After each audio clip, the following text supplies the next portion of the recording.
Hey, salut à tous, c'est Adam Bros et bienvenue dans ce tout nouveau Big Pop Culture Time. Aujourd'hui, on va parler gossip, popularité et manipulation. On va parler des dramas sur YouTube.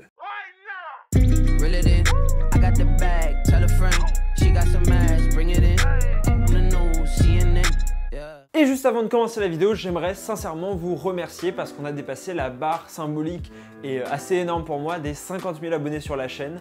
Donc voilà, encore merci à tous ceux qui partagent, tous ceux qui commentent, qui mettent des likes ou qui juste regardent les vidéos, ça me fait super plaisir. Et aussi, n'hésitez pas à me suivre sur Instagram, Adam-Bensoussan, et sur Twitter, Adam-Bros. C'est là où je poste toutes les nouveautés et on n'est pas beaucoup dessus, donc si vous voulez parler, c'est plus simple. Comme d'habitude, pour les Big Pop Culture Time, je découperai la vidéo en 3 parties. La première me permettra de revenir sur la naissance des dramas sur YouTube, donner une définition un peu plus précise et en relever quelques-uns qui ont été assez notables. Ensuite, je vous donnerai une première analyse qui aura comme objectif de vous dire pourquoi on est attiré par le drama et pourquoi on aime ça. Juste après ça, on aura une intervention de Gossip YouTube, un youtubeur spécialisé dans les dramas. Et enfin, on terminera avec sûrement le plus gros de la vidéo où je vais vous expliquer comment se sortir d'un drama, pour essayer de comprendre les mécanismes que peuvent mettre en place les youtubeurs pour essayer de vous avoir un petit peu dans les dramas et faire en sorte que vous soyez de leur côté. On va donc commencer par l'origine des dramas. On va donc revenir à l'origine des dramas et tout d'abord, il va falloir clarifier sa définition. J'appelle drama toute situation litigieuse dans laquelle se retrouve un créateur et qui est dévoilé publiquement. Honnêtement, il me serait impossible de vous dire quel est le premier drama de YouTube, ni même celui en France. Mais puisqu'il faut bien choisir un point de départ, je choisirais celui de Cortex. Pour ceux qui ne connaîtraient pas, Cortex c'était un vidéaste qui faisait des vidéos dans lesquelles il clashait les gros youtubeurs de l'époque, à savoir Norman, Cyprien, etc. Tu sais, hein, c'est comme d'hab. Bon, je suis venu casser. Aïe! Étant le premier à faire ça, il avait atteint une certaine notoriété, poussant plusieurs youtubeurs à lui répondre. Et notamment Cyprien qui avait fait une réponse sous forme de rap qui cartonna à l'époque. Finalement, on sut plus tard qu'il était un troll, mais la base était posée, le spectateur veut du clash. D'ailleurs, pour la petite anecdote, c'est grâce à Cortex que Seb Lafrite est devenu connu. Bref, depuis, les dramas se sont multipliés sur YouTube. Mais, chose très intéressante, ils ne restent pas forcément en mémoire très longtemps. Pour preuve, quand je vous ai demandé des dramas concernant YouTube sur Twitter, je n'ai eu aucune réponse concernant une affaire antérieure à 2 ans. Pourtant, il y a bien une affaire qui a secoué longtemps le YouTube game français. C'est celle de Matt Podcast. Il était alors accusé d'avoir plagié le youtubeur américain Motoki et avait été dénoncé par le roi des rats. Depuis, on en a eu plusieurs avec Thibaut InShape ou encore Enjoy Phoenix, qui en a elle-même eu plusieurs avec le masque à la cannelle qui pouvait être dangereux pour certaines personnes, ou encore plus récemment quand elle a dit qu'elle ne trouvait pas à son goût Seb Lafrite et que d'un seul coup tout le monde s'est retourné contre elle. Il y a aussi l'affaire Balance ton youtubeur, même si c'est un peu compliqué de la qualifier de drama étant donné qu'elle ne concerne pas un youtubeur en particulier, quoique peut-être Squeezie, mais vous inquiétez pas, on y reviendra plus tard. Et s'il y a bien quelque chose qu'on remarque à chaque fois, c'est que le drama attire le public et galvanise les foules. Mais alors, pourquoi ?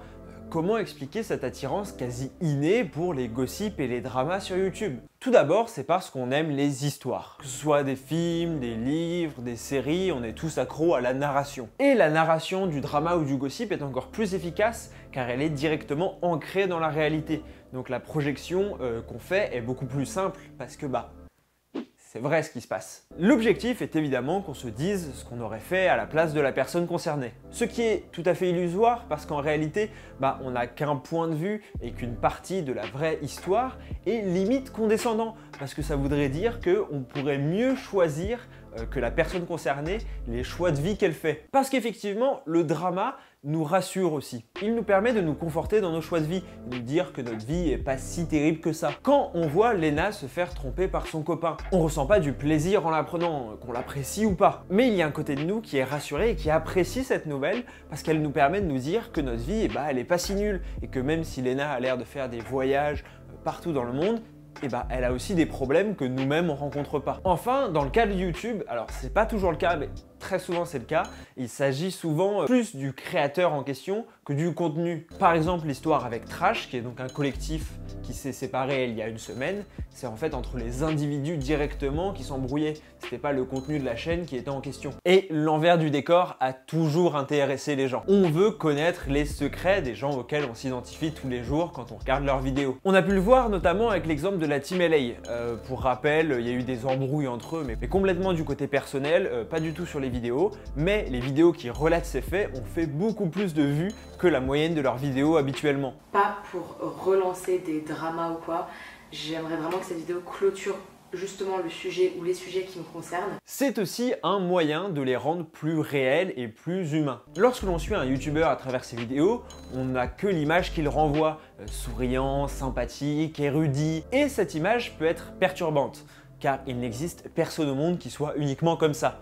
Et c'est notamment le cas pour moi, hein. Je suis pas dans la vie de tous les jours comme dans mes vidéos. Et alors ça va nous pousser, plus ou moins inconsciemment, à trouver les faiblesses et les défauts de chaque youtubeur pour nous rassurer, encore une fois, comme tout à l'heure, mais cette fois pour nous dire que, effectivement, il n'est pas parfait. Et c'est aussi pour ça que les magazines comme Closer ou Public cartonnent, parce qu'on a besoin de ramener des stars qui sont ultra glorifiés à notre niveau d'humain lambda. Enfin, pour ce qui est du drama entre deux youtubeurs, l'explication est assez simple et logique et je l'avais déjà abordé dans ma vidéo qui traite de YouTube. La prise de position entre deux créateurs entraîne forcément un plus gros investissement émotionnel et donc plus d'interaction, donc plus de likes, plus de commentaires. Un créatif avait fait une très bonne vidéo en prenant l'exemple de T-Series et de PewDiePie. Bref, globalement, les dramas et les gossips peuvent permettre de gagner en popularité. On peut alors soupçonner certains de s'en servir, comme par exemple Emma K-Cup qui avait fait pas mal de fois croire qu'elle était enceinte dans ses stories Instagram pour susciter la réaction de sa communauté. Alors avant de vous donner les quelques techniques qu'utilisent les youtubeurs pour tourner un drama à leur avantage, j'ai voulu poser quelques questions aux grands spécialistes en France des dramas sur YouTube, à savoir Gossip YouTube. Pour ceux qui ne connaîtraient pas sa chaîne, il relaye en gros les gossips de YouTube en France. Et en première question, je voulais lui demander, est-ce qu'il a remarqué une différenciation entre les différents gossips? Est-ce qu'il y en a qui marchent mieux que d'autres? C'est sûr qu'il y a une différenciation entre les gossips parce que tu vois bien de toute façon en fonction des likes ou en fonction des retweets par exemple sur Twitter que les gossips entre eux ne suscitent pas le même engouement, tu vois, genre en gros c'est l'annonce de couple ou la rupture de couple. Les deux en réalité se valent. Plus il y a de choses polémiques, plus ça va faire du clic et c'est logique parce que les gens préfèrent des choses qui sont un peu plus croustillantes en fait. C'est pas non plus une distinction énorme, il y a à peu près tout ce que je poste, c'est pas non plus des distinctions de likes ou de vues qui sont énormissimes, mais c'est vrai qu'il y a des informations qui vont plus plaire ou des informations qui vont plus intéresser. Ensuite, et ça va être très important pour la suite de la vidéo, est-ce que selon lui, il est préférable de laisser passer un drama ou alors au contraire d'y répondre? Ça dépend en fait de quel type de drama ou de polémique te touche. Si c'est un drama qui n'a pas lieu d'être, des gens qui vont se mêler de ta vie privée, qui vont juste commenter sur ta vie et juger tes choix, t'as pas à te justifier, pour moi c'est des choses qui te regardent que toi. Franchement le drama va se passer en fait, parce que les polémiques elles sont vraiment très éphémères. Après si c'est une chose, une connerie que t'as fait, une merde que t'as fait, voilà en fait t'as pas trop le choix que de te justifier et de t'excuser s'il faut s'excuser, ou de se mettre dans le drama et de vraiment de justifier ce que t'as fait ou de pas justifier ce que t'as fait. Dès que ça touche vraiment ta communauté, et même si c'est ta vie privée mais que ça touche ta communauté, là le conseil c'est quand même de réagir. Les gens en général ils font quand vraiment ça passe pas des vidéos tu sais mises au point, et je pense que ça c'est la seule solution. C'est elle qui choisit, c'est la personne qui est dans le drama qui choisit. Aussi, est-ce que, comme je l'ai dit par exemple à l'image d'Emma K-Cup, il soupçonne des youtubeurs de s'être servi des dramas pour gagner en popularité? La première chose à savoir, c'est que les youtubeurs aujourd'hui se sont un petit peu habitués à mon existence de Gossip YouTube, tout simplement parce que c'était un peu aussi un compte qui était créé pour répondre à la demande, et du coup quand ils ont sûrement envie de voir quelque chose être affiché sur mon compte, ils vont vraiment tout faire pour que je le vois, je pense. Parfois, on peut avoir l'impression, c'est pas forcément mon impression personnelle, moi je pense pas vraiment, mais c'est possible qu'il y a des personnes qui m'ont fait la remarque en me disant ouais, on a l'impression que ces gens-là font vraiment cette photo ou cette vidéo ou cette story juste pour le buzz. S'il y a quelque chose qui va intéresser en fait l'opinion publique vis-à-vis des youtubeurs, je vais en parler. C'est pas un truc que j'exclus en tout cas, pour moi c'est fort possible. Voilà, grâce à ces réponses, je pense que vous y voyez un peu plus clair sur le monde des gossips sur YouTube, comment ça fonctionne, etc.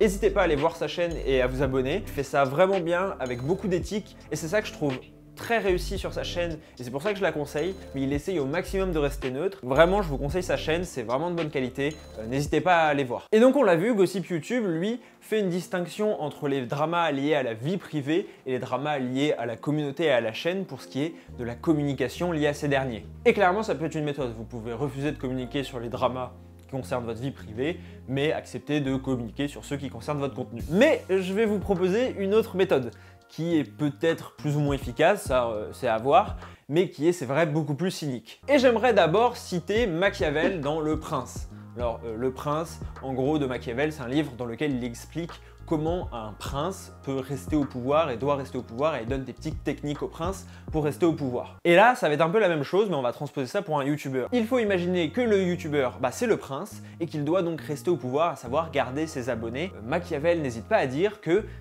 le prince peut mentir, le prince n'est pas obligé de faire que des actes moraux. Et je préfère vous prévenir, on va partir de ce postulat de base. Donc effectivement, tout ce que je vais énoncer après n'est pas forcément moral et c'est pas forcément quelque chose que je conseille, c'est juste quelque chose que je pense efficace. Et pour entrer dans le vif du sujet, nous allons prendre comme premier exemple Lama Fâché. En gros, la chaîne est accusée d'être une entreprise qui fait des faux concours et qui divulgue des fake news. Il y a pas mal de vidéos qui ont été publiées pour dénoncer la chaîne. Et il y en a une qui est très bien, alors c'est pas vraiment pour dénoncer la chaîne ou un gros drama, mais c'est Sylvain qui a fait une enquête pour trouver l'identité de Lama Fâché. Il a réussi, donc n'hésitez pas à aller la voir, je pense que vous l'avez vue, elle a cartonné et il le mérite parce qu'elle est vraiment bien. De la part de Lama Fâché directement, on a eu un silence radio, hein. Eux, ils avaient vraiment l'habitude de venir commenter sur les chaînes des autres quand ça parle d'eux, et là, bizarrement, on n'a pas eu de nouvelles du tout, pas de commentaires, rien. Bref, face au bad buzz des vidéos qu'il accusait de faux concours et de fake news, Lama Fâché a tenté de les supprimer.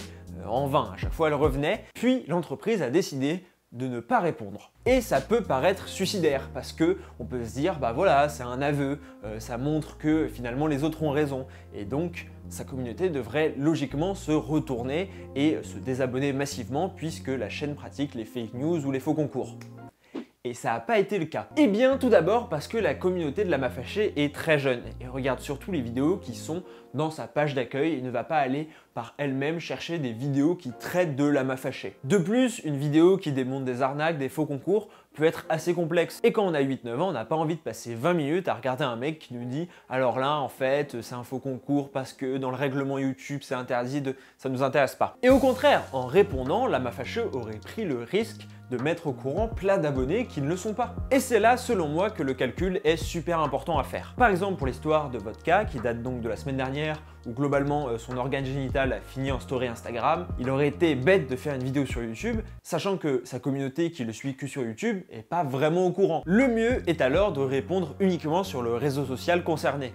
En l'occurrence Twitter, qui arrêtait pas d'en parler. Pour moi, le calcul est simple. Si le drama ne vous fait pas perdre un chiffre conséquent d'abonnés, disons environ 5%, il est inutile, voire même contre-productif de faire une vidéo pour y répondre. Le mieux étant de se cantonner aux réseaux sociaux externes, ou alors de faire un petit aparté dans une vidéo à la fin ou au début. Par exemple, c'est ce qu'avait fait Squeezie pour Balance son youtubeur. Il en avait parlé 2 minutes à la fin d'une vidéo, il avait fait un tweet, et c'était très bien passé. Attention, c'est pas encore fini, je profite de la fin de cette vidéo pour revenir pour la première et dernière fois sur le tweet que j'avais fait début août parce que je tiens à m'excuser. Ce qui m'a poussé à faire ce tweet, c'est des vrais témoignages poignants qui dénonçaient les actes honteux d'une minorité de youtubeurs, et pas tous, attention. Très souvent, le temps fera l'affaire. Il suffit de diminuer le rythme des vidéos pendant 1 ou 2 semaines et tout le monde aura oublié. Cette technique avait même été employée par Cyprien, qui avait été accusé de plagier Usul. Je vous laisse regarder les 2 scènes, c'est assez flagrant, et qui n'avait pas répondu, et au final, qui s'en souvient aujourd'hui? Cependant, certains dramas prennent une ampleur telle qu'il est impossible de ne pas y répondre, sinon vous risquez de perdre votre communauté. Ça a été le cas par exemple pour Trash,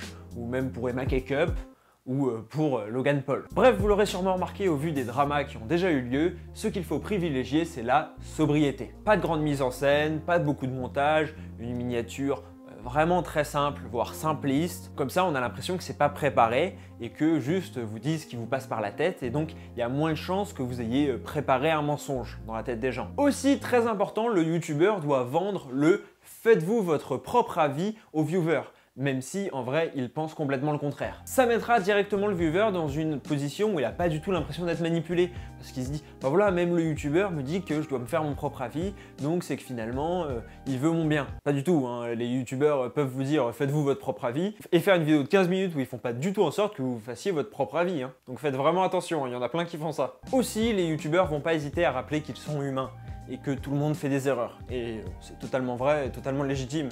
Je veux dire, si un youtubeur fait une erreur à un moment qui n'est pas gravissime, je vois pas quelle serait la raison de ne pas le pardonner. Si un drama est vraiment très grave et a comme objectif de vous cancel, c'est-à-dire de vous annuler, de dire que vraiment vous êtes une personne horrible, que vous êtes moralement très mauvaise, parce que vous avez fait, par exemple, vous vous êtes moqué des handicapés. Ce qui est effectivement grave et difficilement pardonnable. N'hésitez pas à vous inspirer de ce qu'a fait Logan Paul, et c'est pas mal. Et il a fait derrière un petit documentaire où justement il allait voir des personnes liées à la problématique de sa vidéo, et il a fait un vrai travail de recherche super sérieux où il a montré que le sujet lui tenait à cœur, qu'il avait compris son erreur et qu'il allait mieux avancer. C'est pas sûr que ça marche, surtout si votre erreur est très grave, mais ça peut au moins limiter les dégâts et ça peut au moins vous permettre de prendre conscience que ce que vous avez fait est vraiment pas bien. Ça montrera aussi un effort que vous faites aux yeux de votre communauté pour essayer de vous racheter, pour montrer que vous avez compris déjà que c'était une erreur. C'est déjà une première étape très importante. Enfin, dans les derniers conseils que je donnerai,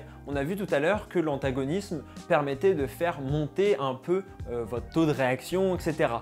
Mais il faut faire très attention avec ça, et moi je vous conseillerais même de ne pas attaquer frontalement une personne, même si c'est elle qui est à l'origine de votre drama. C'est assez criant pour le cas de Caroline et Safia, il me semble qu'elle s'appelait comme ça. C'était deux youtubeuses beauté qui avaient une chaîne commune et qui à un moment se sont séparées et se sont globalement vraiment attaquées, et on dit c'est soit l'une soit l'autre. Et bah résultat, la communauté s'est divisée quasiment en deux. Et donc les deux ont eu 2 fois moins de gens sur leur chaîne. Alors que si vous vendez un truc un peu plus comme trash, de dire voilà, il n'y a pas d'antagonisme, vous pouvez rester abonné à tout le monde, c'est un problème qui nous touche nous mais qui ne doit pas vous impliquer, c'est beaucoup plus intelligent parce que certes vous risquez quand même de perdre quelques personnes qui seront déçues par ce que vous avez fait et par le drama en question, mais au moins vous divisez pas en deux votre communauté. Je voulais quand même souhaiter bonne chance à tous les trashers pour leur projet. Brunol pour Smash, Askuns pour le jeu vidéo, Léo pour la tech, Arthur pour le rap, Quantum pour ses études. Bonne chance les gars. Donc voilà un petit peu les clés et les secrets des dramas sur YouTube. N'hésitez pas à me dire si ça vous a intéressé, je sais pas trop, je vous avoue. Moi je trouve ça super intéressant de voir comment les gens justement communiquent pour essayer de se sortir de galères littéralement. Et je pourrais même en faire une deuxième vidéo, je vous ai pas donné encore toutes les techniques, je pourrais être un peu plus spécifique. Dites-moi en commentaire si ça vous intéresse. Aussi et surtout dites-moi en commentaire le drama qui vous a le plus marqué et selon vous qui en est sorti vainqueur. Est-ce que le youtubeur ou la youtubeuse a réussi à s'en sortir? Avant de conclure, j'aimerais remercier encore une fois Gossip YouTube d'avoir répondu à mes questions. Je vous recommande chaudement sa chaîne, elle est vraiment bien. N'hésitez pas à lâcher un énorme pouce bleu et à vous abonner en mettant la cloche si la vidéo vous a plu. Comme vous l'aurez sûrement deviné au vu de la longueur de cette vidéo, elle m'a pris beaucoup de temps, surtout que je suis en période, comme je vous l'ai dit la dernière fois, de partiel blanc, donc c'est un peu chaud. Mais voilà, j'espère qu'elle vous a plu, vraiment. Sinon, on se retrouve tous les mercredis à 18 h en live, on est de plus en plus, c'est vraiment sympa, n'hésitez pas à venir. On se retrouve très vite pour de nouvelles vidéos, de nouveaux lives. À très bientôt, ciao! Tu clashes dès que quelqu'un met une vidéo en ligne. Laisse-moi deviner, tu chercherais pas des amis. J'hallucine, tu oses dire Cyprien le mongolien. Ok, très bien, rappelle-moi ton prénom. Sébastien.